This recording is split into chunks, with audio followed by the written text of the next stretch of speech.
All right, here we go. Salute to Knicks Nation on this Thursday evening. Another edition of Knicks Fan TV Live, presented by Manscaped. On tonight's show, the Damian Lillard trade fallout. We're going to react to the Dame Lillard trade, plus Jrue Holiday is on the market, and the Knicks are reportedly interested. We're going to break all that down, get your reactions to all of it, plus our keys to training camp. We're going to talk about a couple of the Knicks core players and what are some of the key question marks or the key focus areas for these guys, man. Training camp just a couple of days away, and the Knicks preseason just a couple of days away. So we got a big show. CP The Fanchise here. Alex Trataros Trataros on the other side. Double header for us too. Plus, special guest, man. One of our favorite guests, John Schmeelk, covers the Giants for WFAN.com as well as Giants.com.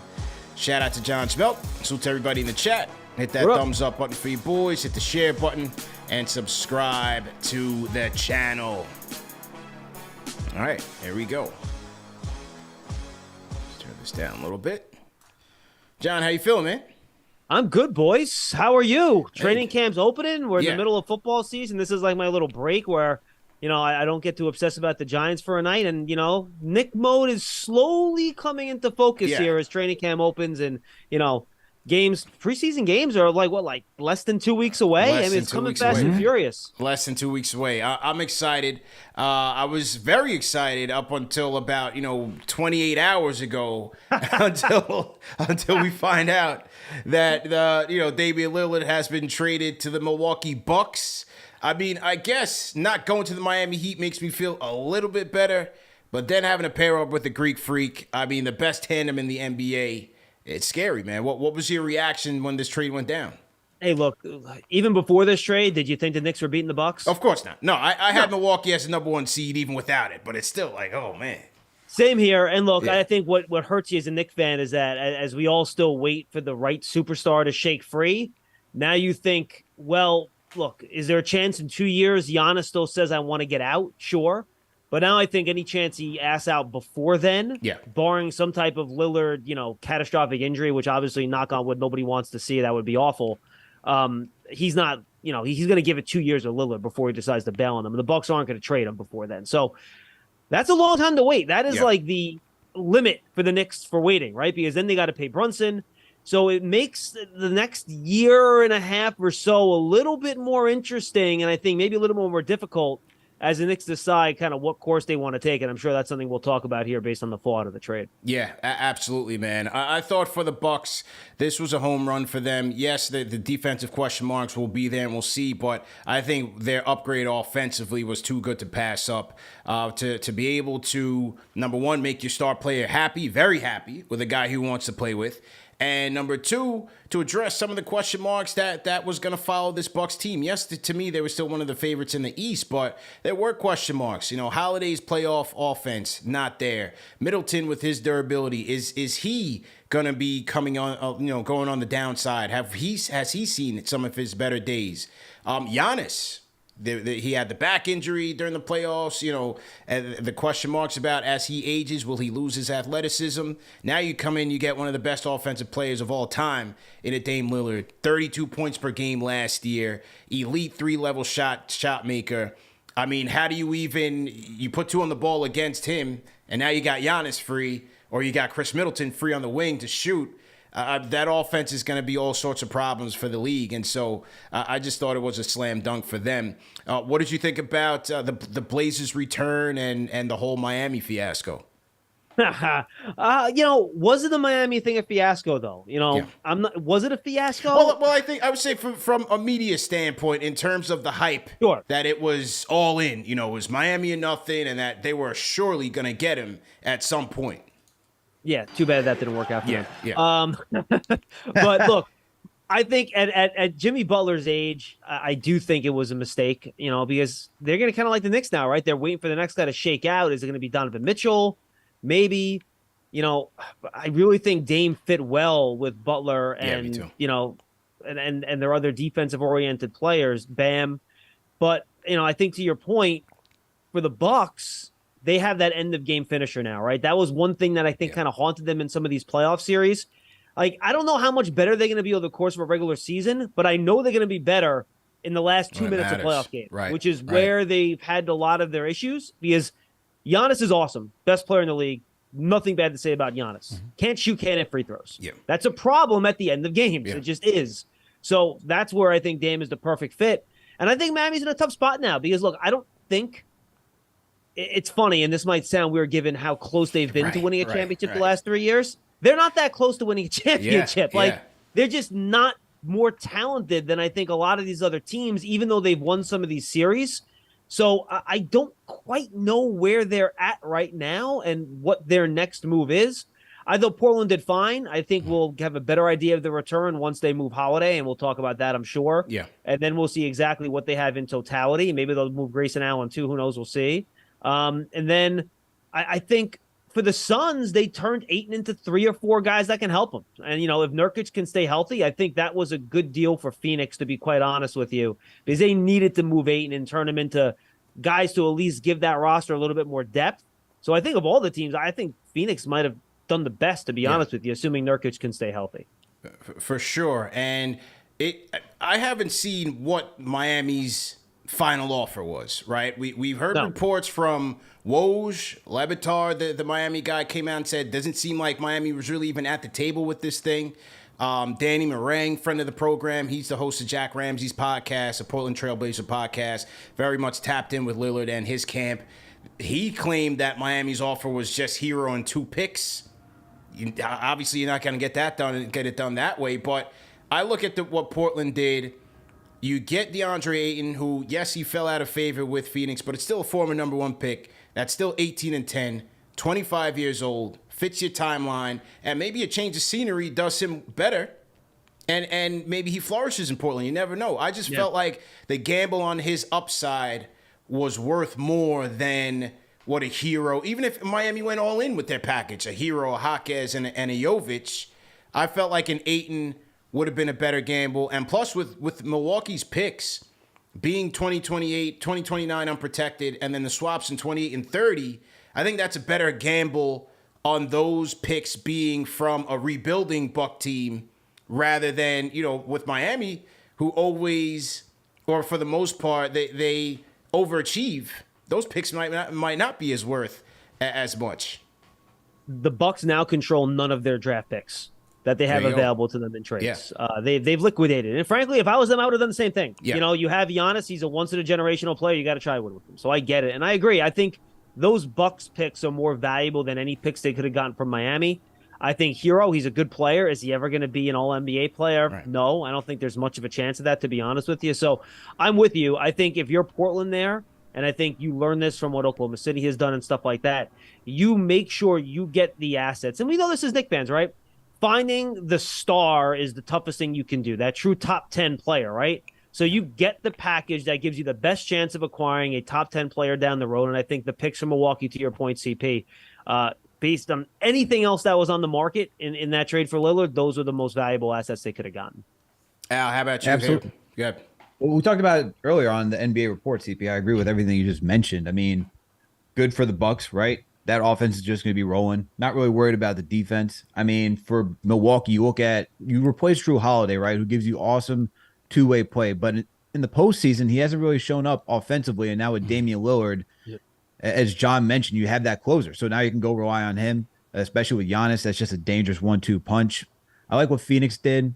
With regards to, like, being interested in Tyler Hero, like, why even be interested in Tyler Hero when you have so many guards? You got Sharp, you have Simons, you now got Scoot. Why add another guard to your mix where it's like, where is he going to get playing time? And you're not trained for Tyler Hero on a young rebuilding team just for him to be the sixth man. And that would be kind of weird for him, where as of right now, if you look at the depth chart on ESPN, he's starting. So, and if that's the case, why even, what entices him to even want to be there and stay there long term? And you got to be thinking about that if you're Portland too, that if you trade for somebody that young, you're trying to think of how long do we stay? How long can we keep them here? And then for Phoenix, they just add more depth. I like the depth that they added for them, because you now break up Ayton's contract. You get some more depth to that team. You don't have to worry about him trying to fit in as like that third, fourth option on that team and trying to rekindle whatever relationship that they had based on the previous ownership or whatnot. So you give Ayton a fair chance to start all over again and prove himself on a nice young rebuilding team. But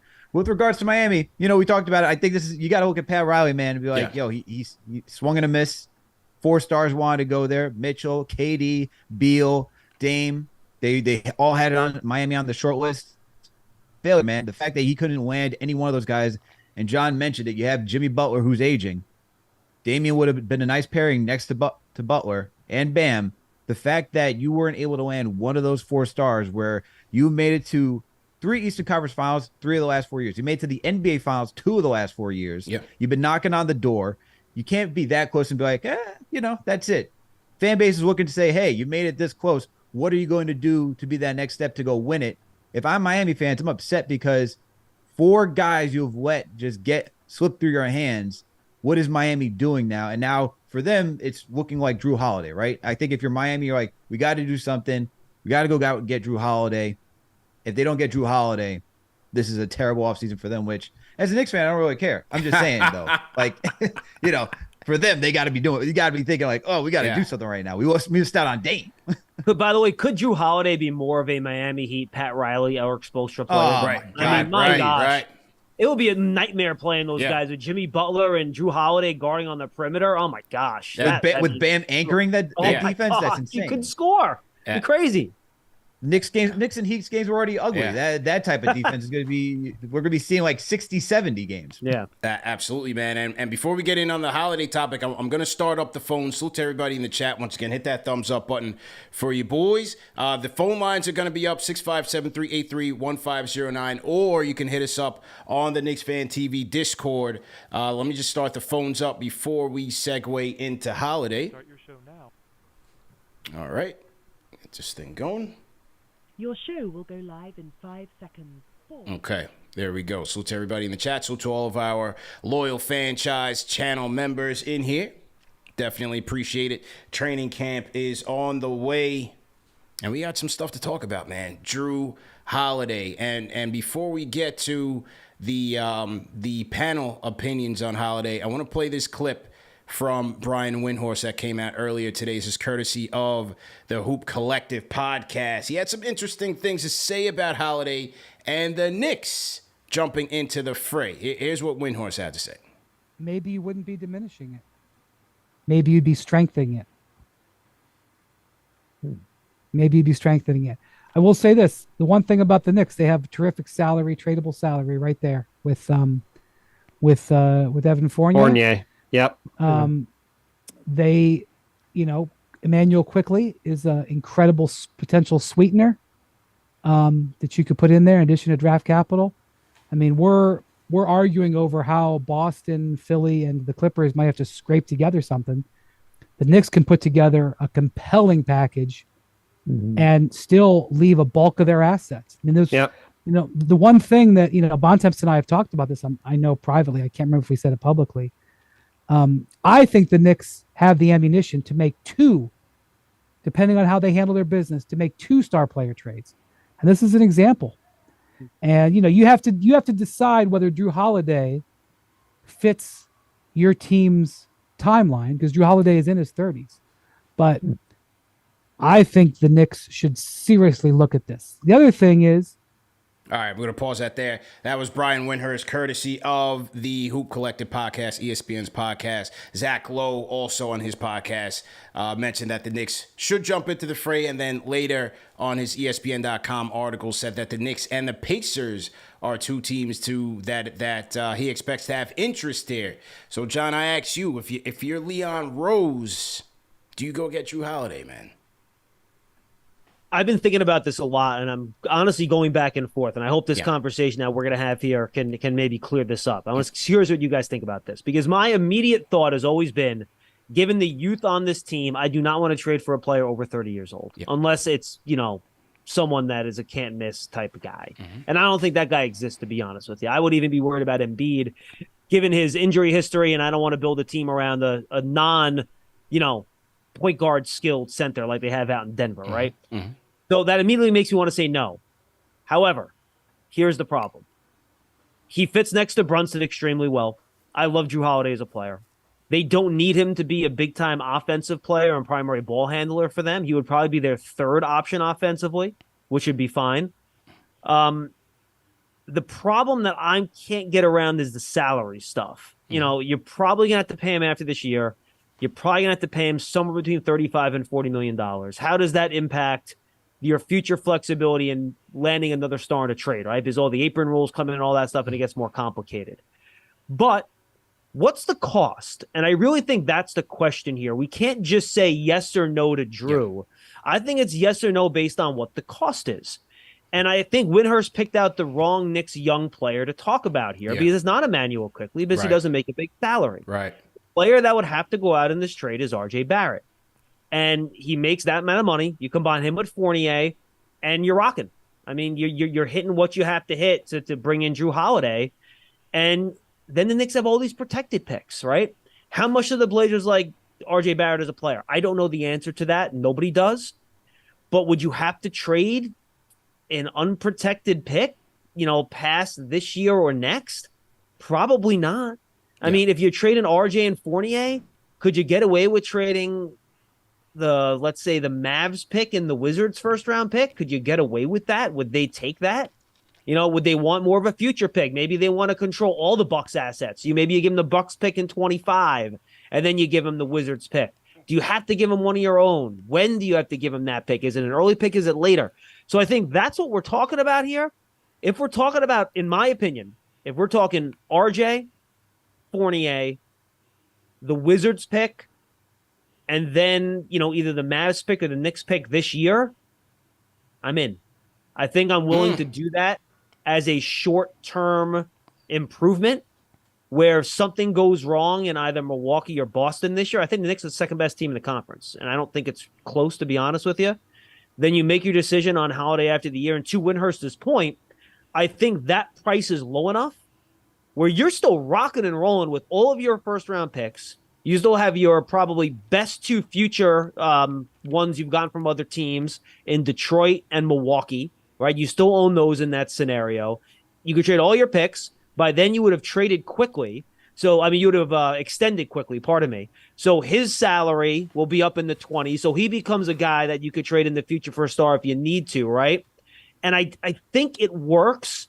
I'm not 100% sold on it, and maybe you guys can convince me otherwise because I'm not all in on this either way.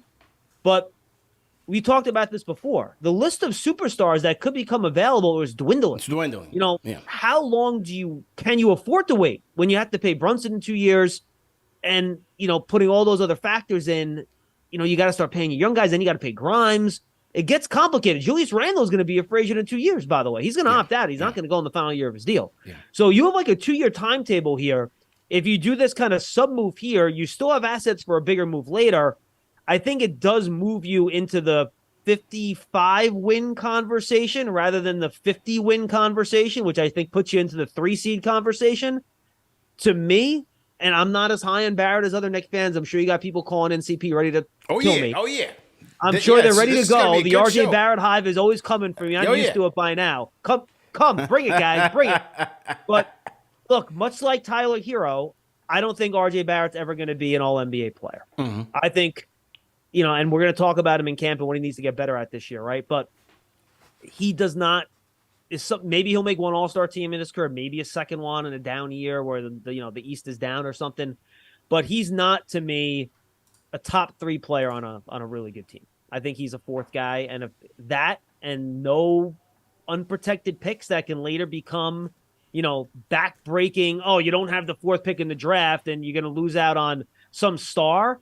I think that's a small price to pay for bringing in a guy that does legitimately move the needle for you in the short term. Long answer, but that's where I'm at.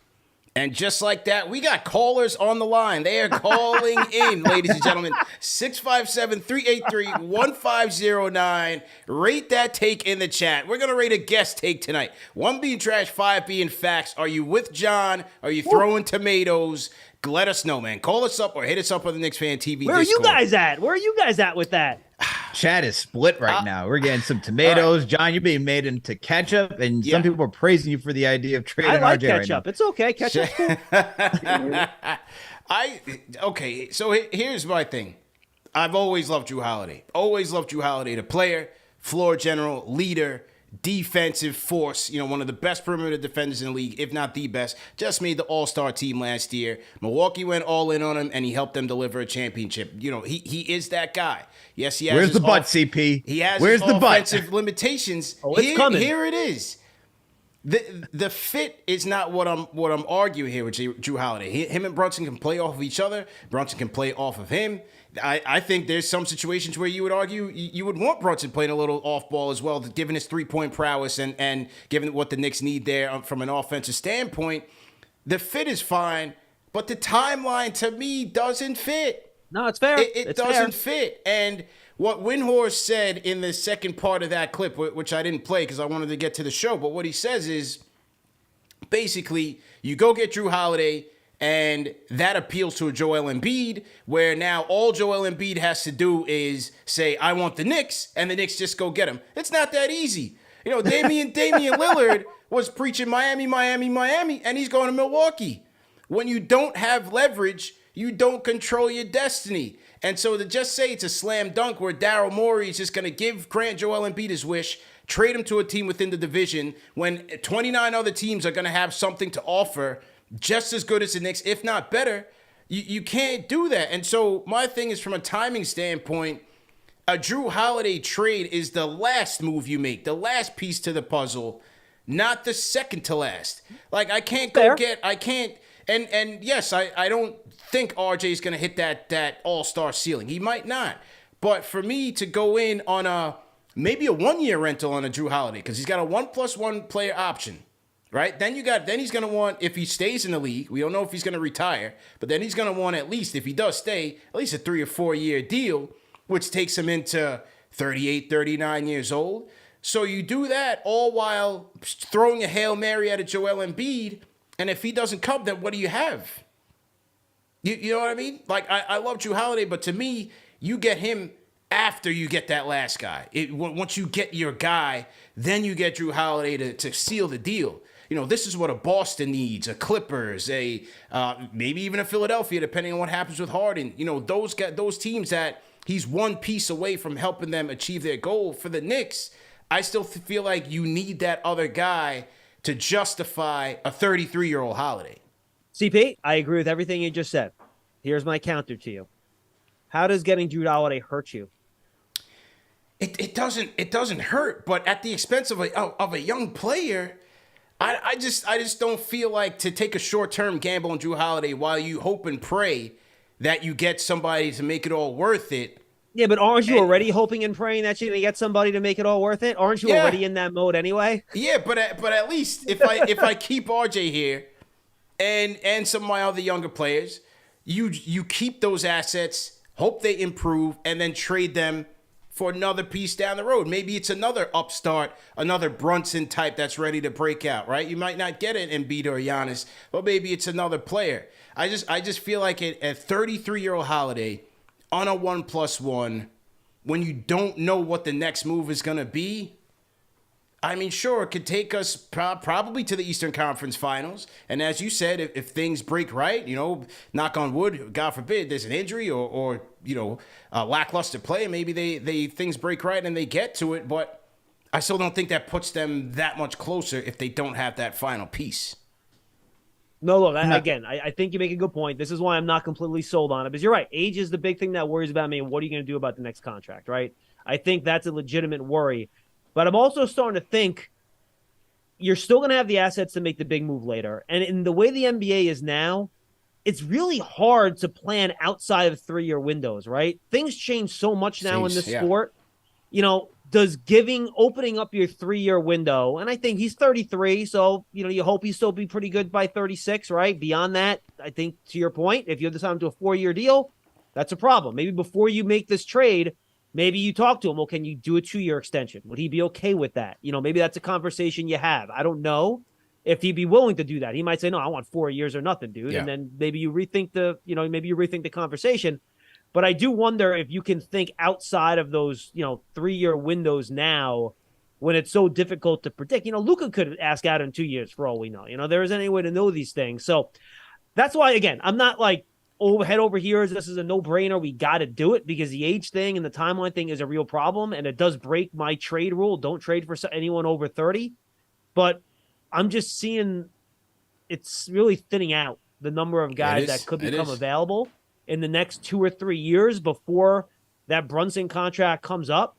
So I almost hate to pass on opportunities because you don't know what's coming next. You know what I mean? When's going to be your next shot? You know, if Donovan Mitchell becomes available, maybe he wants to go to the Heat. And then even though you have the best offer, like the Cavs just traded him to Miami. Yeah. Like you don't know how this is going to go. So I'm taking a risk. I think it's actually riskier to make that trade than to not make the trade. Not making the trade is very much the more conservative approach. But I just, again, if the value and then the cost is low enough where it doesn't inhibit you from getting that next guy this year, next year, whatever, cool. If you start inhibiting getting that guy that really is going to put you over the top, then I'm a no. But John, let me add, so cost being low for you is RJ and what picks? The Wizards pick and then either like our pick this year or the Mavs pick, something like that. Okay. Here's my thing for me, I still wouldn't do that trade, and here's why. What's more important, regular season or postseason? Postseason. Okay. Jrue Holiday has not shot well in the postseason at all. His effective field goal percentage is 47%. His true shooting percentage is 49%. Do you know what the Knicks' effective field goal and true shooting percentage was this past postseason? Oh, it was terrible. Yeah, it was 49% effective, 53% true shooting. The last thing I want to see on this team is another guy who's good on defense and does not show up offensively in the postseason. And to trade for a guy who's 33 years old, who, awesome during the regular season, can play very well off Brunson during the regular season.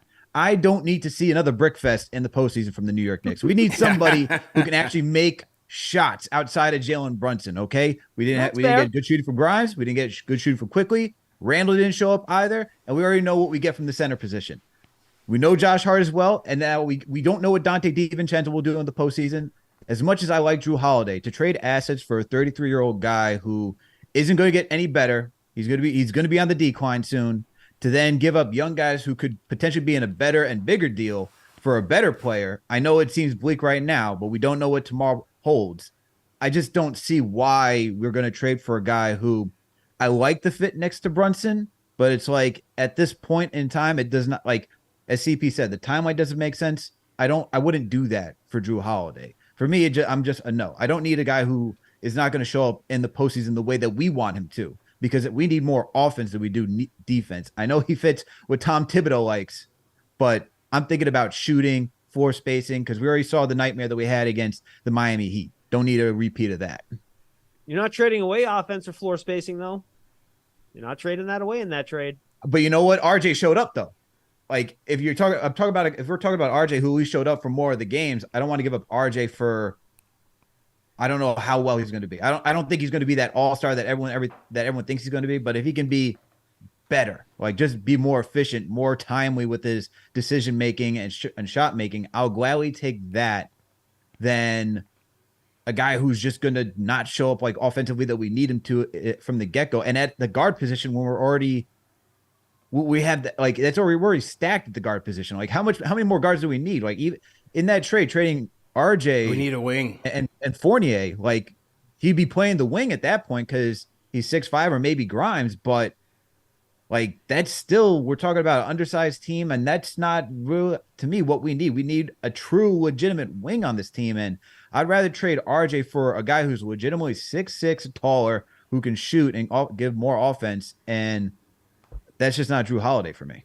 I agree with that, but I think you can make that trade later. Like that is still a trade you have to make. I completely agree with you. I'm 100% on board with that, but I still think that is a trade you can make later. I don't have RJ's, true shooting and effective field goal percentage in the postseason in front of me. I'm sure it's not that much different when the Holidays was. I'm sure it's fairly similar. Sure.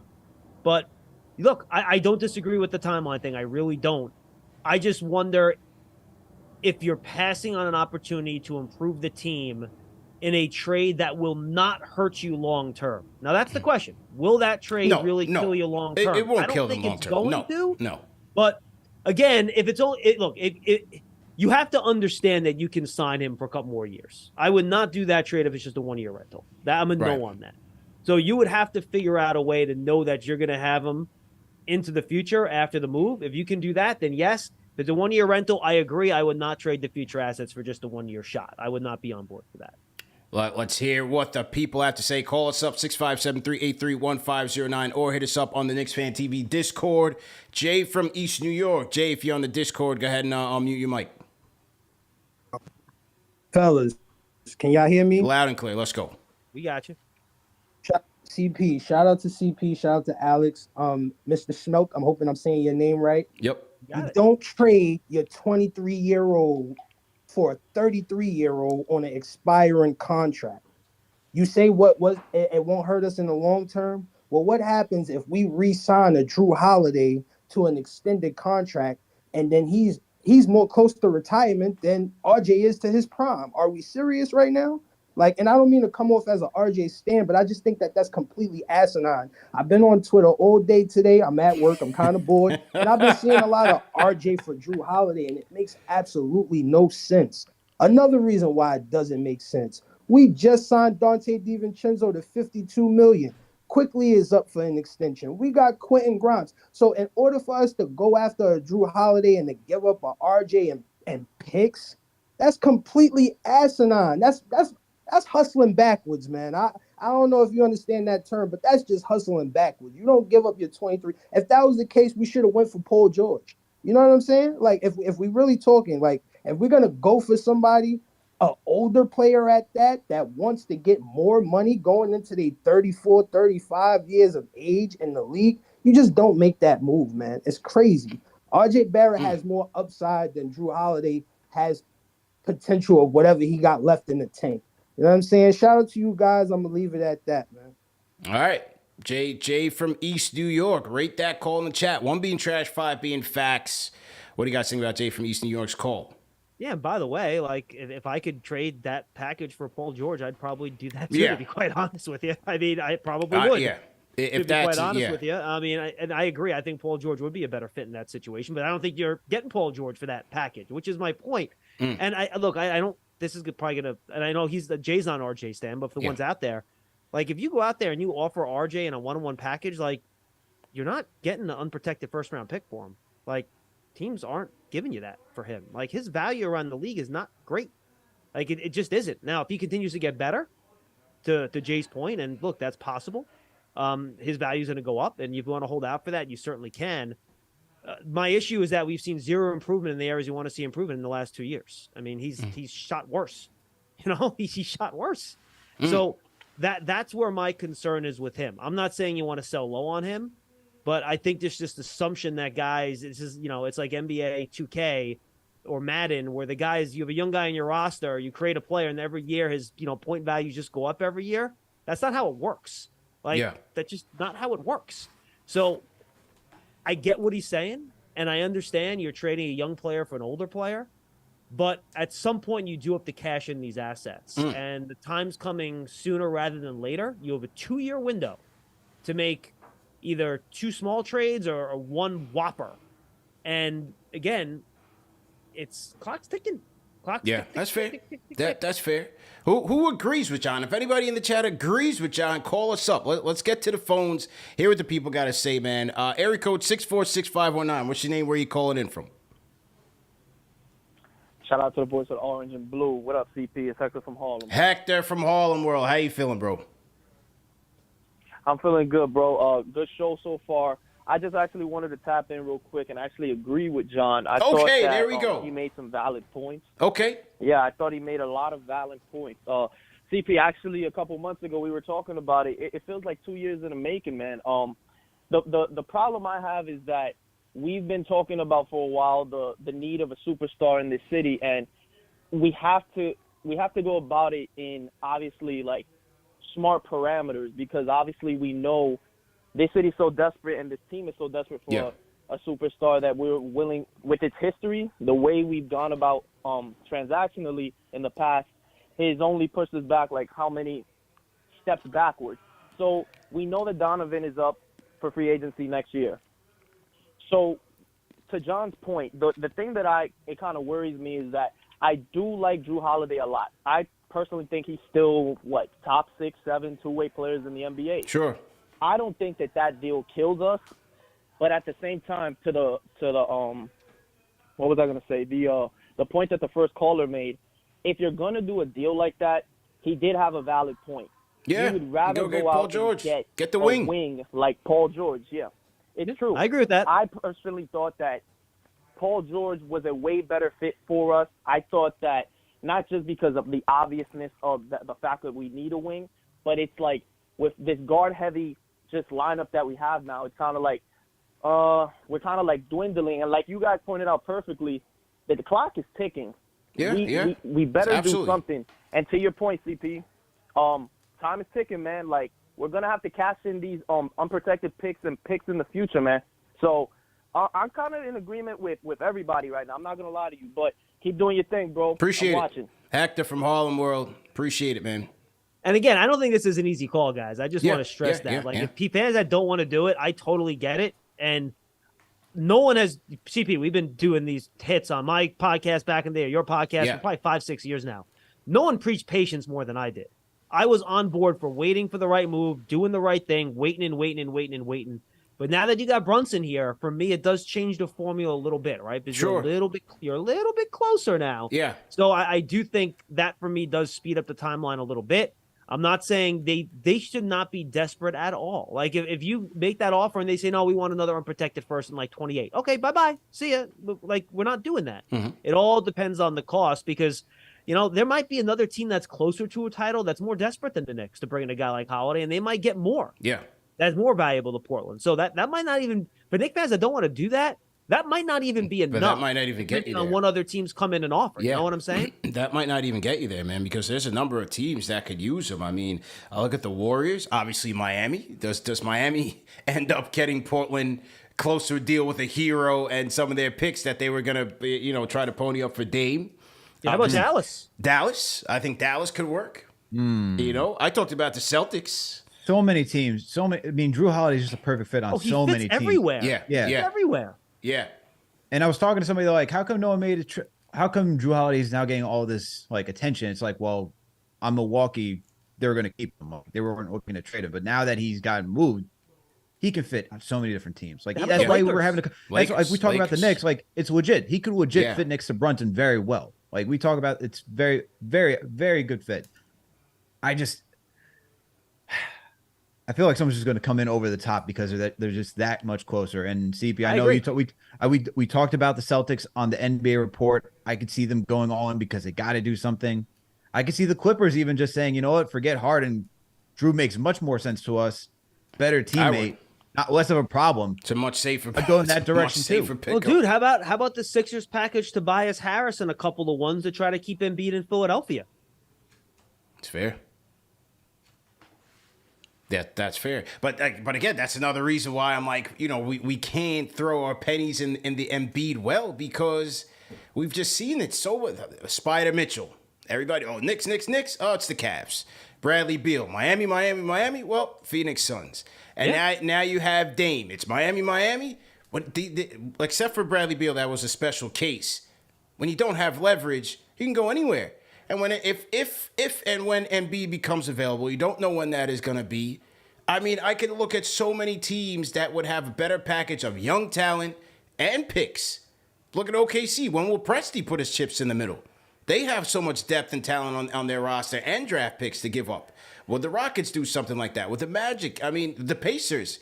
There's so many teams that you're going to have to compete with that, this slam dunk that just because, he and Leon have this relationship that Morey's just going to push him over here up the turnpike.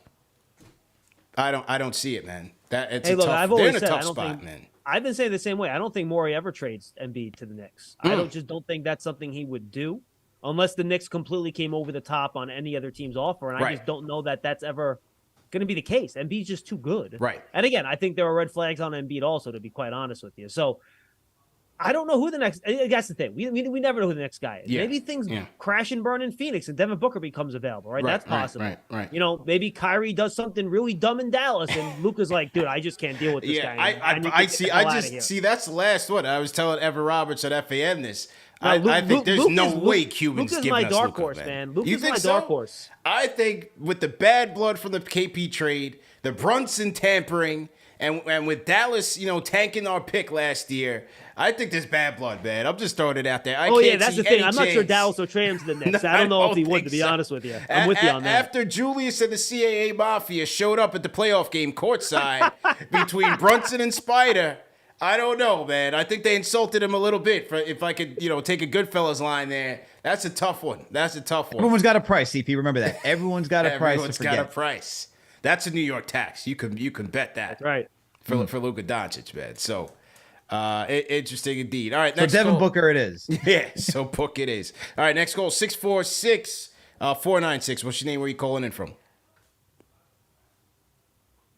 Yo, CP, what's going on, bro? This is TJ from Harlem, a.k.a. King Kong Bing Bong. There we go. I haven't spoken to you guys in a while. How you doing? CP, last time I talked to you, what's going on? Last time I talked to you, we was over at 4040. Yep. And chopping it up there. That was a good time there, man. Absolutely, man. And stay tuned. We're working on finalizing the next venue for the watch parties. And the first one is going to be for the opening night kickoff between the Knicks and the Celtics. Nice. So stay tuned. Stay tuned for the venue, man. We're working on it. Working hard at it. That's what's up. All right, so let me jump in here real quick. So right off the bat, I'm not going to sit here and allow any more slander on R.J. Barrett. Here we go. This has to stop. Let's go. This has to stop. Let me explain to you why. Yep. The kid is 22, turning 23, or did he turn 23? He's 23 years old. And some players, and this is in the form of RJ, take a little bit longer to develop. I believe he hasn't been unlocked yet simply because of the coach being Tom Thibodeau. That's it. I'm not saying Tom Thibodeau is the wrong coach or the right coach or a bad coach or a good coach. What I am saying is that he hasn't been able to unlock RJ Barrett. Because if you put him on, you will give RJ to Steve Kerr or to Ty Lue or even to Eric Spoelstra, then I feel like they're going to see something there that and use him in a different space. So instead of wanting to, or everybody wants to get rid of I don't understand the logic behind that. It's mind-boggling. You don't get rid of RJ for that, bro. And like the other caller said, you don't get rid of a 22, 23-year-old for a 33-year-old. Now, mind you, does Jrue Holiday fix the issue with us right now? Yeah, he does, but that's with RJ on the court, right? If you think about it, if you was able to make a trade, I don't know what you would do. You would probably have to give up Grimes. And no, but the money wouldn't work with it. Nah, either. it's either RJ and Julius. It's either RJ and Julius. Yeah, go ahead. Right, so I understand what he's saying. There is no other player there.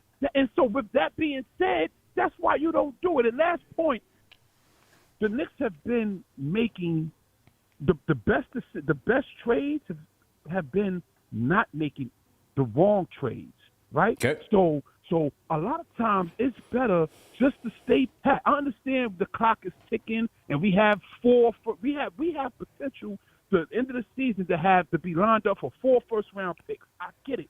But the same way Jrue Holiday became available, you don't know who's going to come available. So you don't jump on a trade like that for a 33-year-old. Okay. Because like you said, appreciate the call, man. We do. And appreciate the call, man. Appreciate the call.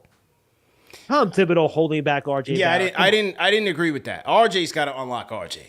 You know, I don't think hit shots. He's got to hit shots, dude. Yeah, hit shots. Look, that's the thing. Talk about RJ development, being held back, different system. The dude just needs to hit shots. All right, he doesn't need to hit shots off the dribble. He doesn't need to hit step backs from 17 feet yet. Just hit wide open catch and shoot shots. Like if he does that, he becomes a viable off the ball player. Which is what with Randle and Brunson you need him to be. You need him to be that. Be a little bit better on defense. Then you know what? I'm on board. The problem is that we've seen zero progress in that area. He's become worse defensively. And those are the two areas we need him to get better at for him to critical be position. what we need him to be. Because to me, here's my thing with RJ. I don't want to make this an RJ show. I apologize. He just doesn't have the quickness and explosion to be an effective half-court offensive That's not Tibbs. player. He just doesn't. He can't get around people, and he can't elevate and explode to the rim to finish at a high rate. It's just that's what he is as an athlete. That's not going to change. So he's going to have to become a almost elite shooter.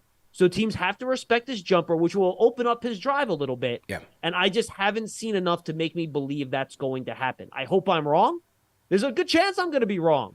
But I just haven't seen enough yet where he's ever shown me that he's going to become that low of a shooter. And that's where I'll leave it. JJ from Brooklyn says, I love this guy, John. You're speaking his language. JJ has been known to be an RJ detractor on the show. He has a reputation for that. So you're speaking his language. Shout out to JJ from Brooklyn, man. But I do agree with you on those RJ points. He's got to unlock himself. I don't think Tibbs is holding him back. I mean, look, the lineup is what it is right now. Tibbs has tried to stack the lineups. He gave RJ the second unit, let him run with that. I don't think he was effective in that role last year. I thought he should have been better. Playoffs, he came through. He came through for most of the games. I would say after, game 2 of the Cavs series up until game 5 of the Heat series, I thought he was pretty good in the playoffs. He was much better. So we'll have to wait and see there. We'll have to wait and see. All right, let me get to 732 area code. What's your name? Where are you calling in from? There he is. How are you feeling, man? Dan from New Jersey. Let's go. I hope you guys are feeling wonderful on this beautiful Thursday night, gentlemen. Yep. We are. I just wanted to ask you one question. What have we become? We're talking about trading Jrue Holiday, 33-year-old Jrue Holiday. Not 2011 Sixers Jrue Holiday. Yeah. Broken down, battered, beaten up, probably won't be better than Josh Hart in 3 years, Jrue Holiday. Gentlemen, I need us to be serious for a second. The Knicks do not have an open championship window. The Knicks are not going to win the championship within the next 2 to 3 years, so far as we know. If we get Jrue Holiday, we are not going to be able to use him for a run to the finals. If we assume that, we're assuming Embiid is going to be available within the next month. Yeah. That is not going to happen. Okay. All right. They're making ketchup out of you in the chat right now, man. Dude. Like 4 straight tomato emojis, man. I don't think the chat's feeling this call right now, Dan. It's all good. I know what's up, man. You don't get Jrue Holiday unless you're going to go get the chip. Okay. He's got 1 or 2 years left in him, man. That's it. He might. No, he might. He might be right about that. That's possible. All right, Dan from New Jersey, man. Appreciate the call, bro. But again, I think there's an idea that you can turn RJ into, Luka Doncic, and that's just not going to happen. Yeah. Let's be real for a second. Again, I'm not saying trade Quickley and Grimes and all these other guys and all your future picks. This is an incremental step. Yeah. The same way getting Brunson was an incremental step. Granted, Brunson was a lot younger. Clearly, he has a much longer, runway here, but it's an incremental step. It's not the final step, CP, to your point. I understand wanting him to be the final step at this age, and I don't disagree. I think that's a really good point. But, again, I just wonder if you're ever going to get better value. Like, would you rather, let me put it this way. Mm-hmm. Next year, would you rather even have Jrue Holiday at 34 or whomever you draft with the Mavericks pick and RJ Barrett? Yeah. This is similar to the Josh Hart situation. Right. So that's all I'm saying. And no, are the Knicks in a championship window right now with their roster? They're not. But I think Jrue Holiday brings them one step closer. Salute to everybody in the chat. Once again, hit that like button, hit the share button, subscribe to the channel. Another edition of KnicksFanTV Live. CP The Fanchise, Alex Trataros here. Special guest, John Schmeelk, who covers the New York Giants for Giants.com and for WFAN. Giants will be kicking off at the Meadowlands against the Seattle Seahawks on Monday.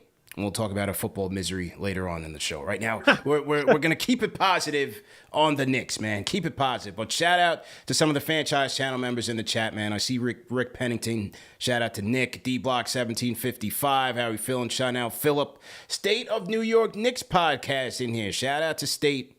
Jay from East New York. Ignacio Lobregat, always in here. Euro Dinero. JJ. Ari's in here. Shout out to TM.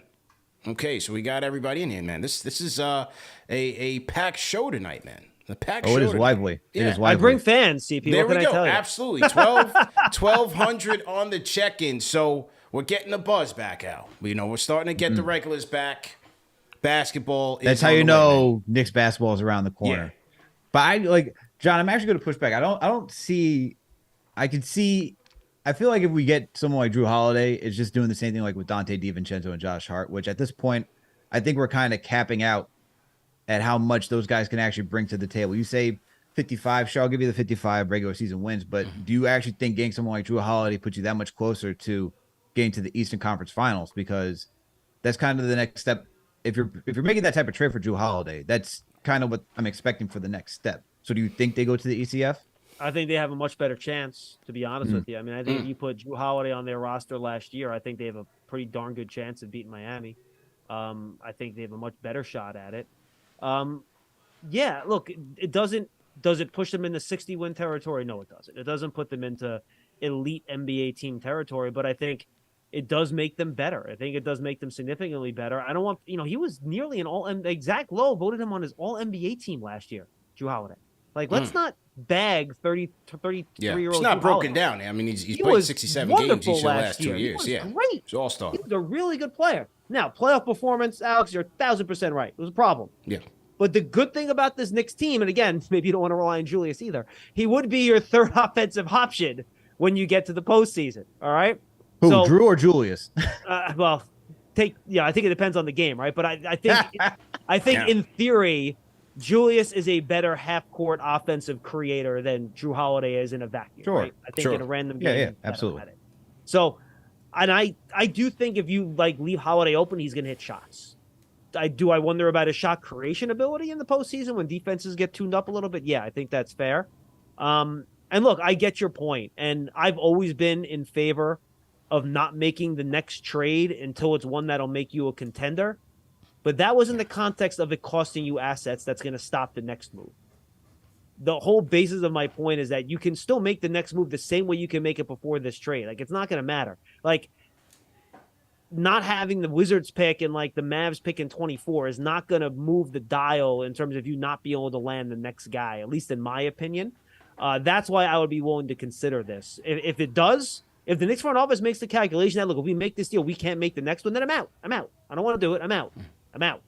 But in my opinion, I think you could do both. To Winhurst's point on the clip you paid in the podcast. Guys, remember that this show is also presented by Manscaped, man. Go to manscaped.com and use promo code KFTV for 20% off plus free shipping. Shout out to our guys at Manscaped. Al, did you get your delivery yet? They have sent something in the mail for us. Did you get yours?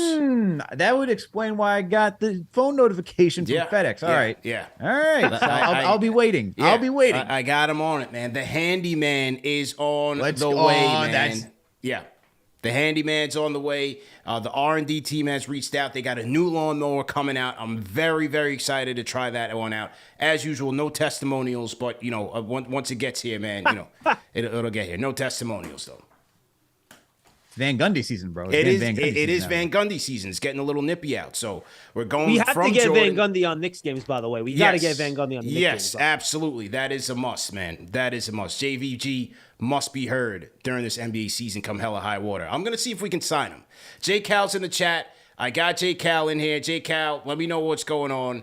We got to negotiate, get Van Gundy to the table. We might have to sign him, man. We can't have him just out there like that, man. So, all right, so that's the holiday stuff. Real quick, obviously training camp starting up next week. Let's just go rapid fire and talk about, some of the Knicks core players and what's one big question mark or one big improvement or one big focus area that you're looking forward to with said player, John. So let's start with Quentin Grimes. What are you most looking forward to in terms of Grimes going into now year 3 One of the best perimeter defenders in the NBA. What are you looking forward to in this new season for Grimes? He's one of the guys I'm most excited about because I think he has more to give, to be honest with you. Movement shooting, catching balls off screens, kind of like the old JJ Redick stuff, right? Catching, you know, Starks running around screens, catching on the move and shooting. And I think he's got some pick and roll in him. I think his handle has to get better a little bit to run more of that pick and roll stuff. But I like his passing on the move, going to the basket. I think he makes some nice drop passes. Maybe he gets a little alley-oop stuff to Mitch into his bag. But I think Grimes can really develop into more of a creator and less of just a stand around and wait for a shot type of guy. I'm a big Grimes fan, so I'm very excited for him. I think he has a chance to really step his game up this year. Al, how about you? I'm looking for him for shooting off the dribble. That's what I want to see. I want to see more mid-range shooting. I want to see him just get a little bit more. I want to see him attack more on offense. You know, we just saw him as a 3-and-D guy last year. I agree with John. I think there's much more left in the tank. I think he has another gear to him. I want to see him being that guy next to Brunson in that starting rotation that, okay, Brunson, Julius, let's go to Grimes right now. Let's see if he can go get a shot for us, whether it be a mid-range off the dribble, shooting, as John said, off movement, off screens for a three. That's the type of stuff I want to see from Grimes this year, and be a playmaker, man. We saw a little bit with just finding centers on the dunker spot. So I want to see him do a little bit more of that as well. Yeah, he had that chemistry with Mitch, that little dump down pass when he would attack the closeouts, and I thought that was interesting. For me, I think it's a bit of both. You know, I think both of the points that you guys made, shooting off of movement for sure, and just is this year 3? Does it all come together for Grimes? Right, that's what they say for rookies, for young players. Year 3, year 4, things start to slow down. They start to be a bit more connected. It's very difficult to be a effective, impactful two-way player in the league. I mean, look at his matchups every night. The guys that he's got to chase down. And then on the other end, you still got to have your legs, your endurance to make shots. So I'm hoping offensively that he catches up. His role in the offense is very interesting because he's in the starting lineup that has 3 very high usage players, guys that really command the ball. So I'm interested to see, you know, will they get him involved more? And when they do, he's got to knock down those shots, man. Only shot 27% from 3 in the postseason. They needed that to pick up a bit. Both he and Quickley really struggled shooting. And to me, that's really got to pick up. But like you guys, I feel like there's some untapped playmaking potential there. And I talked about this with Fred Katz last season during the midseason report. We talked about Grimes' quick decision making, his ability to really make a quick pass and keep defenses in rotation. And in Thibodeau's system, in that read and react style offense, you need guys like that, quick thinkers, high IQ players, guys that are going to make the right reads and the right play. And I really like that with Grimes. And I do think, as you guys said, that there is an extra layer, an extra level of playmaking that he has in the bag.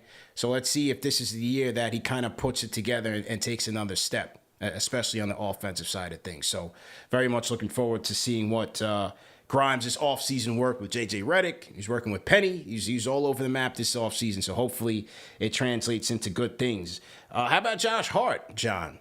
You know, Hart coming in. I saw Josh Hart yesterday. I was at an event at Rucker Park. He and my guy Anthony MSG went head-to-head in a game of horse. That was pretty interesting. But for Hart, he's going to be your de facto backup power forward. Yeah. So what do you think about that? New contract and sort of a new role full time for him. Believe in yourself. You know, and you're gonna laugh. Fans are like, "What do you mean?" He's like, "Of course he believes in himself." Dude, he does not have faith that he's gonna hit the open 3. You know, we saw in the playoffs after shooting like 60% in the regular season, whatever ungodly number he was at. Then all of a sudden in the playoffs come, he doesn't want to shoot after he misses a couple. Shoot the ball, dude. Like, even if you just make 38% of them, it's good enough. Just take the open 3 when you get it. Don't feel like you have to dribble drive all the time. You know, be more confident in that spot up 3. And then just keep doing what you're doing. Defend, hustle for rebounds, move the ball. And if he just, I think, is more willing to take that open 3 and is a little bit more confident in himself in doing it, I think Josh Hart is one of the – it's funny, and I've never been more confident in a Knicks team and feel more, you know, better about what they're going to be. And part of the reason is that I think a guy like Josh Hart, you know what he's bringing every night. So just shoot the 3 when you have it, man, and have confidence in your shot. I agree with John. I think it's just the 3-point shooting at this point. Like, honestly, I really don't even expect that much out of his 3-point shooting to be that much better. Just shoot the open shot, as John's saying. But he's just kind of a guy that's already established. He is who he is at this point. There's not much more I'm expecting out of Josh Hart. He has that solidified role in this league where he's just brings that defensive tenacity. He's a free safety on defense. He can just find the ball and just grab it out of the air and just change, like, just attack an offense, right?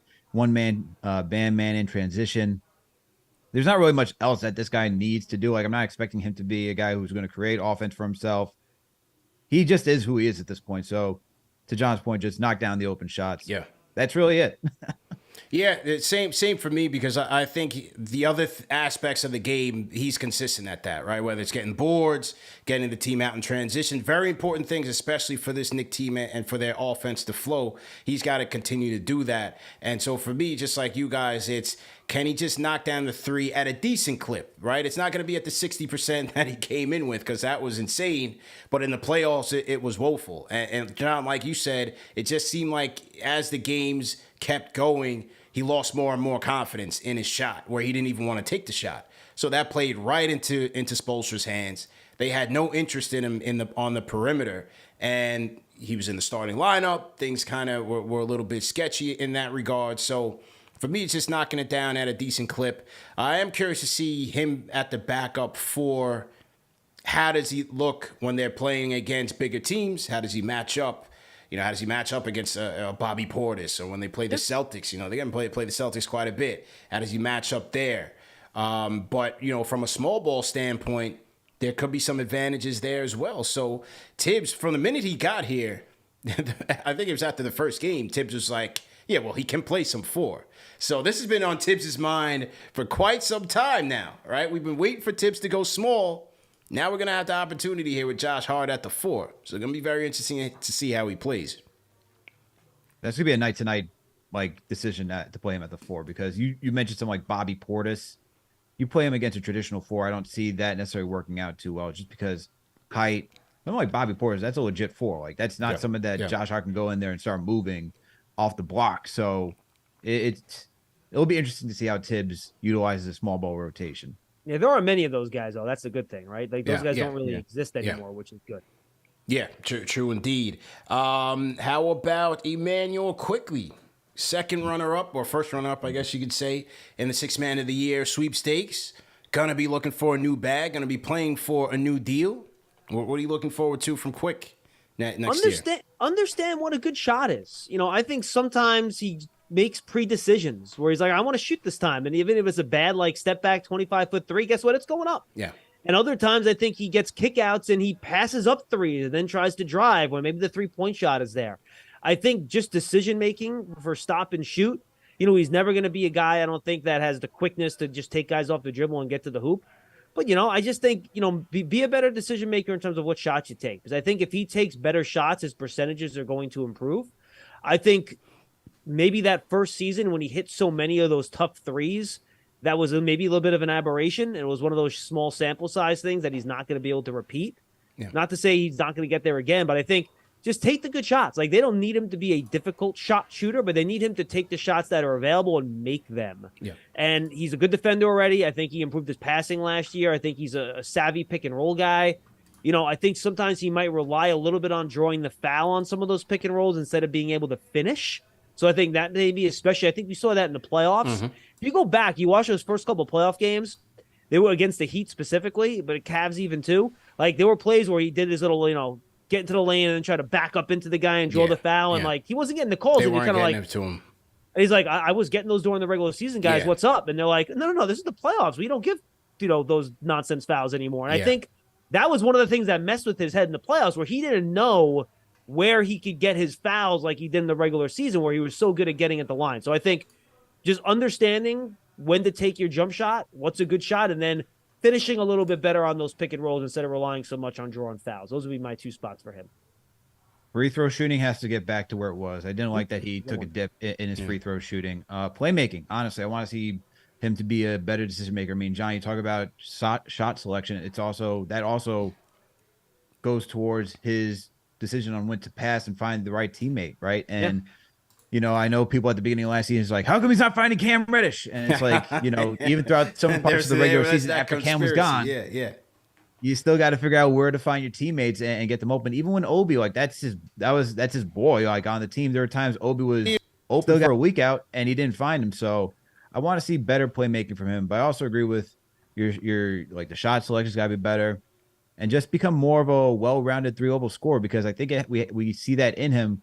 He took more mid-range jumpers last year, and he was successful. He's better at, attacking the lane and finishing through contact. Did a little bit better at that. I like to see him just become more proficient in that, be a true 3-level scorer. But really, for me, it's the playmaking at this point. I think as a sixth man, obviously you're supposed to be instant offense off the bench.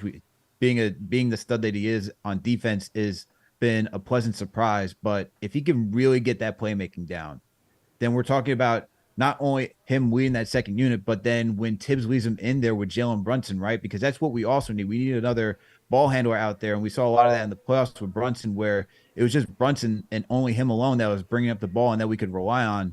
That's where you need Quickley to be a better playmaker and distributor, because once you can rely on Quickley to be that off-ball guard to make those decisions, then things open up that offense and be a little bit more easier in the playoffs. So really it comes down to playmaking for me. Yeah.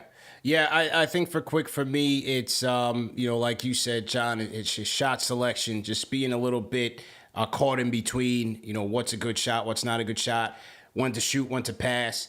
Also, his playoff performance, how will he bounce back from that? The Cavs really seemed to have shut him down, and then as he got into the Heat series, he ultimately caught the ankle injury and was lackluster playoff for him, and really kind of a tale of two seasons, where the regular season he was really on top of his game, and then the playoffs he was nowhere to be found. So I want to see, if they are fortunate to make the playoffs again, the third time around for Quickley, what's that adjustment that he makes to really getting adjusted to playoff style defenses? I mean, you went up against the Cavs and the Heat, two of the best defenses, not just in the East, but in the league. And it was really a tough go for him. Also, is there a bit of adversity for Quickley this year? Because with DiVincenzo being added in here, Quickley's been Mr. Fourth Quarter. He's been he was Mr. Fourth Quarter last year. He was a guy that Tibbs' trust. He had earned Tibbs' trust.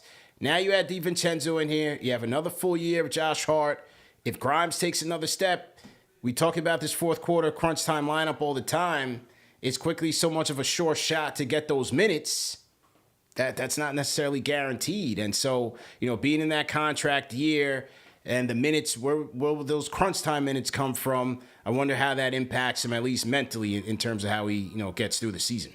Yeah, and one of us should say this too: pay the man. I mean, pay the man. Yeah. Give him his 4-year, $100 million contract, whatever it ends up being. He deserves it. Get another guy on a reasonable salary as the cap keeps going up. A young player that you can aggregate in a trade later on if the right move comes along. Not that I'm looking to get off of Quickley. I think he's a really helpful, good player. But yeah, I mean, I just pay him, and I think they will. CP, that's my feel. I think they're going to get something done before the season starts. I think they will. How about RJ? Well, we definitely got into the RJ topic already. So look, again, I'll be real quick. Yeah. Just show me you can shoot and defend consistently. RJ for 3 weeks at a time can look like the player that the fans think he's going to become. And we see that for sometimes a month. Yeah. Month and a half even. You get these periods of play where you're like, man, this is it. He's turned the corner. This is RJ. We thought it in the playoffs.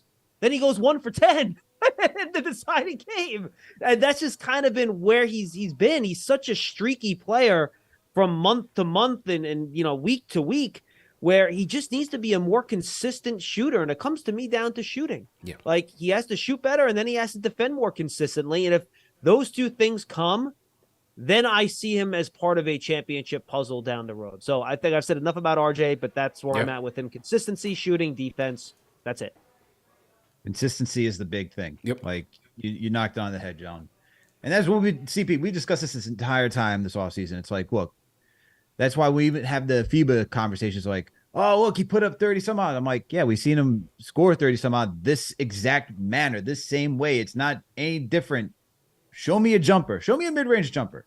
Show me that you could be a consistent knockdown 3-point shooter. Like, that's all I want to see, because there are times where he's wide open and he bricks it. But it's like, for him, he's got to be able to hit at all these levels. Like, he's not going to be that guy who's going to be step back, mid-range jumper, and that fluid. I mean, in order for him to get to that next level that some fans thinks that he can attain, he will have to develop a game like that because, as John pointed out earlier, he doesn't have the explosiveness. He doesn't have that quickness. So he's got to be a little bit more creative in that aspect. And I haven't seen anything like that. But if he could just be consistent in making the right reads and knowing when to attack the basket, not have the blinders on, and just try to attack through 3 defenders in the paint and find the open guy out in the perimeter, those are things that simple things like that. But I think playmaking for me is the big thing. Like, we saw some of that in the playoffs. Like, when he was on that hot streak, it's because he was playmaking. He would drive, find the open man, kick it out. I want to see more stuff like that. I feel like we didn't really get to see more of the Gotham lob between him and Mitch. I'd like to see more of that come back. So playmaking, it comes back down to for RJ as well. Yeah, I'm with playmaking because I feel like of the two, between that and, shooting off the dribble or just being more efficient shooting, I think the playmaking is the one that he can instantly improve upon and probably be a bit more consistent at. Just make a better decision on your drives and not trying to slam it on 3 guys in the paint. Kick it out. There's a guy open. Slow it down, kick it out, reverse the ball, find your open 3-point shooters. And I think that's what we saw from him in the playoffs, especially in the Heat series, that I was very encouraged with, is that he maintained his aggressiveness, but it wasn't a zero-sum game to the rim. He was one guy, I want to throw this out there. I don't think enough people have talked about this, CP. I think the reason we saw the improvement in the playoffs was based on how the Cavs and the Heat were guarding the Knicks, right? They really didn't ask RJ to be the point of attack creator and the engine of the offense much in those 2 series. Most of his drives came off of swing passes where he's on the weak side. Then he attacked a generally open area in front of him. Yeah. And he wasn't going against a set pick and roll defense where the defense is set in the lane, where, to Alex, your point, he can get the blinders on, right? And his vision goes away and he forces it in the paint. I think he was just operating in much more space in that series because he was getting the ball off of rotations and the defense wasn't set in front of him. So if he can carry that forward here and do that more when he is asked, to your point earlier, CP, to be the engine with the second team, that would be huge. So I'm with you. I do think that is, to both of your points, that is the more realistic area where he can improve. And if he can do that, I think that's a good step in the right direction. Yeah. And then other than that, it's try to hit the shots as best you can, right? I mean, we're looking for consistency here, man. I don't know if we're going to get it. It's roller coaster swings with him. The slow starts, then the hot month, and then he's back to cold and he's hot again. Just try to find some sort of middle ground. Just try to get above 35%. Though. Yeah. Get me above 35% from 3 for the season. Can you do that? I'm not asking for 40. I'm not asking for 38. Just get me to 35.5. But he came close to 40 his rookie year. That was the COVID year, right? That was the COVID year. I guess all that was empty gym between Julius and him. It must have been, right? It must have been, because those two were clicking like Stockton and Malone, and then all of a sudden it kind of just fell off the cliff for RJ. That right corner, baby. That right corner 3. Right corner, man. So bring it back. Yeah. So with that and the snake dribble. Where's the snake dribble? That went too, because he was doing all that during bubble year. But I will say, to give him something, he did get to the line more this season and knocked down a lot more free throws. He did. He did. I'm going to give him that. Absolutely. How about Julius? Don't turn into a pumpkin. Like I'm higher on Julius than most other people. I think he was really good last year.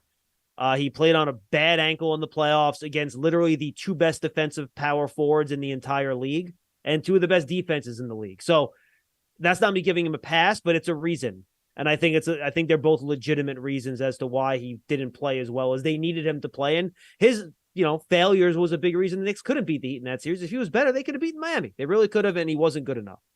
But there is still that thing in the back of my head where, and I said this when I was on with Macri a couple of weeks ago on Knicks Film School, we still don't really know what happened 2 years ago, do we? Like, why was he terrible 2 years ago? Yeah. Do we know? Yeah. Like, what happened? Like, we don't have an explanation for that. So is there still a little worm in the back of my head that says, is there a chance that could happen again? Like, just don't let that happen, okay? Yeah. Just if he's exactly the guy he was last year, I'm cool. And I understand fans want him to, be the, rotate on defense better and hustle back on defense. That's not gonna happen. I just don't think that's going to change. It's not him. I'll be honest with you. I think that's just, I have that kind of just plugged into what he is as a player. If he was a great defensive player and he played the way he was offensively, he'd be a second team All NBA guy every year. That's just not what he is. That's why he's only making $27 million and he's not making $45 million. So that's baked in for me. But if he just shows up and is the guy he was last year, maybe don't, do some of the mercurial things that annoy fans as much. Cool.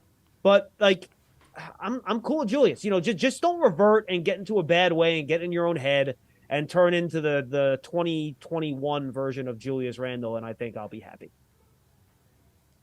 So I shouldn't ask to see better defense. I don't think so. Okay. I mean, you can ask. You're not going to get it, but you can ask. Okay. The only thing is, like, just show up in the playoffs. Like, no, look, 100%. I agree. That's it. Because at this point, we've seen during the regular season, you can be there. We know you can get yours. Strong rebounder, solid scorer. I would like to see him move better off ball. Personally, I feel like that would help this offense gel even more. Like cut. Like there's games where he would cut down the middle of the lane. I'm like, wow, that's different. I haven't seen you do that before. But like stuff like that would just help open up this offense. And I feel like because he had a good stretch from December to March where he was a solid playmaker, and then after that Celtics double OT game, he went from being a solid playmaker, and we didn't see that return. And just being a consistent guy who can find his open teammates and just move off ball. Those are the two biggest things for me, because I feel like if you do that, and CP, you talk about the read and react that Tom Thibodeau wants to implement, well, it needs those two things. It needs a guy who just knows when to pass up the ball and find an open teammate and not necessarily try to force the issue just because he's the number two guy. Sometimes the number two guy has to know how to make his teammates better when they're open and they're hot. But it's also moving off ball to keep defense honest, because if he's doing something like just James Harden, like I'm going to wait on the wing and just once you get me the ball, then I can start going. Well, the defense already it's just so predictable at that point, and the defenses have to shift. His guy can stay right there. So I want to see those two things, and then just show up in the playoffs, man. Because honestly, at this point for me, it's like if he has a good regular season, it's like, okay, we know you can do this. That's not news. Yeah. Let's see in the postseason. Yeah, I mean, I think I'm not worried about him in the regular season. I think he'll be there, especially with Brunson here taking that pressure off of him. I think he'll be there. It's just the postseason. How will he react? Will he have the physical endurance and stamina to perform in the playoffs? He had the ankle injury last year, and getting to that point, man, getting to the playoffs and playing well there, it's not easy. You got to go through the 82-game slog. You got to get there healthy, mentally and physically. So that's for me. Is get me to April and let me see how he plays there, because that's when he's truly going to be tested. His decision making. It's a decision making. Against tougher defenses. And John hit it. You have to go up against Evan Mobley in the first round, Bam in the second round. It's not easy. It's not easy. Yeah. And everybody keying in on you. Go ahead, I'm sorry, go ahead. No, I'm saying, and your supporting cast is keying in on him. The decision making is going to be tested. He's going to be tested there. Is he going to settle for just those long twos that a lot of teams like to hold him to, or is he going to be able to make quick decisions and make plays for the team? Now, I'll be honest with you. I did not have a huge problem with his decision-making against Miami. I think when that first game he came back in game 2 at the Garden when they won, he single-handedly played Miami out of their zone. And if you noticed, when he was in the game, Miami did not play zone against the Knicks for the rest of that series. And they did when he was off the floor, because when they played zone against him, he would, go into the wing against one of their, was like Duncan Robinson, I think, that was playing one of their wings on the 2-3 zone. And he would just back him in, and he actually would make the right play in that game. But it was just, his shooting was just awful. And look, I know I said it's baked in. That doesn't mean it's excusable to not run back on defense after a bad play. Like just, can you run hard? Like and I get why that drives Knicks fans nuts, because just run back hard. Dude. Yeah, like it's not asking. But I think the frustrating thing is like it doesn't seem like, it just seems like this is who he is. Yeah, right. Like, I mean, it just seems like this is just what you have. And so that's where things get frustrating. But it's also like the awareness. It's also let's be aware of what we're in right now. We're talking about second round of the playoffs, and you're playing against a team that's taking it to you. Like, they're beating you at your own game. And better because they're shooting the 3-ball well. It's like, you got to hustle. And if you're the number 2 guy, you also set the tone and the example for the rest of the team. They're looking at you. So there's a little bit more responsibility in Julius's court, which is why he has to show up in a big way. No, it's fair. 100% fair. And last but not least, the floor general, Jalen Brunson, man. What are you thinking there, John? Just be yourself, man. Like, he's awesome. I mean, I didn't want to, so many Knicks fans were worried about bringing in Brunson last offseason for a lot of the same reasons. They were anti, Holiday. And besides the age factor, they just thought it was an incremental move. He doesn't move the needle and all that stuff. And Jalen Brunson's a top 30 NBA player, right? Top 25 NBA player, wherever you want to put him in that hierarchy. He's right there. He's excellent. He's a really good player. I mean, I think maybe be a little bit of a better passer and playmaker. I know he looks, maybe he scores a little bit more than he does distribute, but I mean, I'm nitpicking here. I mean, I wouldn't change a whole lot. He's never, unlike Julius, who I think physically to some extent can do it, though I think people do overestimate the ability of a 260-pound human being rotating from one side of the court to the other at full speed. I think that's harder than people think. But Brunson just physically is never going to be a good defender. He's not. He's just not big enough. He's not explosive enough and long enough. So you have to live with that, much like with Julius. That's baked into the equation. But look, he did a great job hitting his threes second half of the year once he started getting going. He hit the open shots. He manipulates in the mid-range. He is a great leader. Dude, just don't get hurt. If Jalen Brunson stays healthy the whole year, we're good. Yeah. We're good. So just stay healthy, man. Hopefully that all the Team USA stuff in the summer doesn't, wear him down a little bit. Hopefully he's on a beach somewhere right now, resting, getting some R&R. And he's ready to go. He plays like he did last year. He's healthy the whole year, and we're rocking and rolling, and we're good to go. There's nothing to ask much more. I don't even know what he could even do. I mean, I guess he could play off ball on the Knicks, but that means somebody would have to be a better on-ball distributor and playmaker and so forth. But outside of that, there ain't really much more to ask out of Brunson. He's great. Yeah, I can't really nitpick much on the Brunson situation, man. Jake Al in the chat said it. I mean, if he can be 90% of what he was last year, they'd still be in a great position. It's just get there healthy.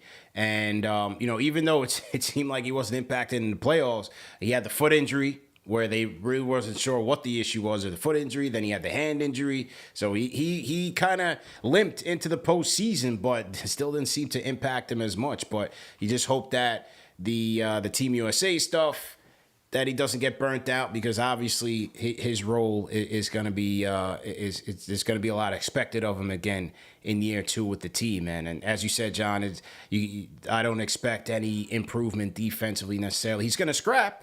He doesn't bail. He fights hard, but there's limitations there. And so, again, we'll see how they fare against some of the more athletic, taller, more versatile teams. Teams like the Raptors was a tough matchup. When teams put wings on them, will more teams look to put their wing defenders on him to try to slow him down? And how does that impact things? I want to see what the league does to adjust more sort of Brunson, and how does he handle that? Can he have another year like he did last year, where just didn't seem like he was fazed by too much?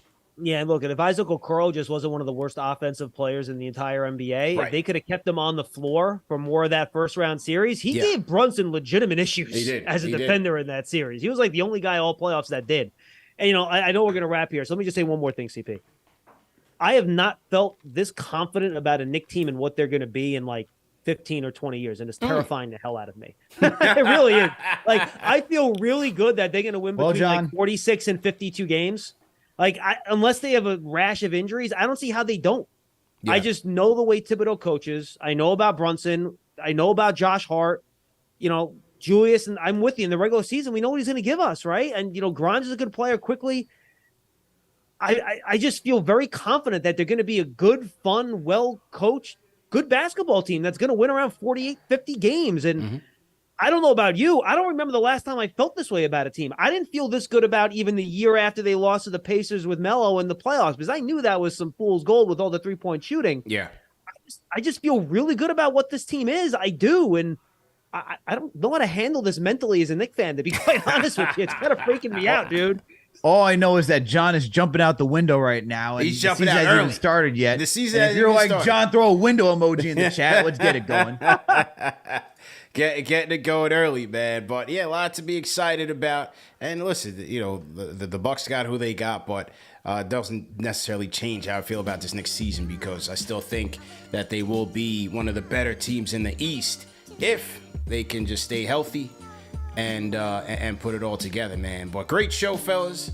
John, real quick, Giants and Seahawks tango at the Meadowlands on Monday. What do the Giants need to do to get back on track, man? What do they need to do to get back on track? I'm sorry, go ahead. What do they need to do? What do they need to do, man? No week 4 game is a must win, especially when you already have one win, but this is close. Yeah. I mean, you got games at Buffalo and at Miami coming up, or at Miami, then at Buffalo. Yeah. I mean, those are two of the 5, 6, 7 best teams in the NFL. They're awesome. And look, it doesn't mean Seattle's an easy game. I think the Giants and Seattle before the year, we all thought they would be two of the teams that would be really competing for that NFC wildcard spot, around 5, 9 wins, 10 wins, somewhere in that area. So I think they're fairly evenly matched. Injuries for both teams are huge. Seattle's offensive lineman secondary really banged up. Giants with Andrew Thomas, Saquon Barkley, obviously it's a big deal. This offense is going to have to score on this Seattle defense, because this Seattle offense is legit. Like Geno's a real quarterback. Like, I know Jet fans think he's Don't say that to There we Alex. go. Thanks, John. Don't say that to the Aaron Rodgers guys. I know, but look, Geno. Is he a top 10 quarterback? No, but he'll throw the ball down the field, and he's helped by having a lot of weapons, man. DK Metcalf's awesome, Lockett's awesome, and Jigba's good. They have 2 good running backs. Pete Carroll's a good coach. So this Giants defense needs to make some plays up front, man. Like this, a lot of their resources are up front. CP, Lawrence, Leo, Thibodeau, Ojulari, if he plays. Like, these guys have got to stop the run and disrupt the passing game. You got 2 rookie corners out there that need some help, and that's understandable. They're rookies. Yeah. You got to help them up front. So somebody's got to step up and make some big plays up front, force a turnover, get some sacks, get some tackle for losses in the run game. Figure it out, and then this offense needs to look a lot more like the second half against Arizona than it does in the other 10 quarters they've played this year, where Seattle does not have a great pass rush. You should be able to throw the ball. They're banged up in the secondary. If the Giants play well, they can win the game. But if they don't, they're not. So they need to just play a better brand of football than they've showed in every quarter this year, except for the 2 against Arizona. I need some good vibes. I need to feel good about this game, because before the season started, I looked at the schedule. I said, October 6th in Miami, Columbus Day weekend. That looks like a good game to go down to and have a nice vacation. So you're going? I'm going to be there. And little did I know that this Miami offense was going to turn into the greatest show on turf again. The Rams reincarnated, because Tua's just throwing it all over the place. Tyreek Hill, nobody can catch him. I mean, this team is Heath Mostert just out here just running up and down the field. I mean, they are going bananas right now. So, yeah, that's how my weekend's looking in Miami. But what's up with Saquon? Is Saquon close? What's going on there, man? He practiced for the first time today, which is the first time he's really practiced since injuring the ankle. So, it's tough with him, though. Like, he's in an impossible spot. I don't envy him, guys. Like, he comes back too soon. He doesn't look like himself. Then he has a bad year, and then he's on a 1-year contract. Yeah. He stays out too long. Man. The team loses a few games. They're out of it. And then all of a sudden they say, oh, you're injury prone. We can't pay you, right? So he's just in a really tough spot with the ankle. And I don't know if there's a right decision. Never come back before you're able to look kind of like you're supposed to look, because a 50% Saquon Barkley is not really going to help you as much as you need him to. Yeah. But he's in a tough spot, and the Giants need him, and he wants to be out there desperately. So I think it'll be a legitimate game day decision on Monday night. We'll warm up pregame to see how he is, and we'll see if he can go. Him and Andrew Thomas, I think the same, maybe even Ojulari. Put all 3 of those guys in the same basket. Wow. Well, there it is, man. Well, John, great show. Alec, great show as well. And to you guys at home, great show, man. Great to be back. Salute to everybody that came through. Over 1,200 people live, man. So we're getting back into regular season form. Shout out to D-Block1755, a franchise channel member, says, another great show, and congrats, CP, on the WFAN gig. Yes, happy to join the WFAN roster, man. That is a dream come true, and certainly a special moment. So hopefully you'll be hearing from me soon on the airwaves. But for now, if you listen on the Odyssey app, you can hear me tango with the Nets fan, the turncoat Evan Roberts, man. They're always trying to, take some sort of victory over the Knicks, man. So I had to call in and set Evan straight on this show with Tiki. Remember that this show is available in audio podcast format. You can catch us on all the major podcast platforms and support our sponsors, man. Go to manscaped.com. Use promo code KFTV for 20% off plus free shipping.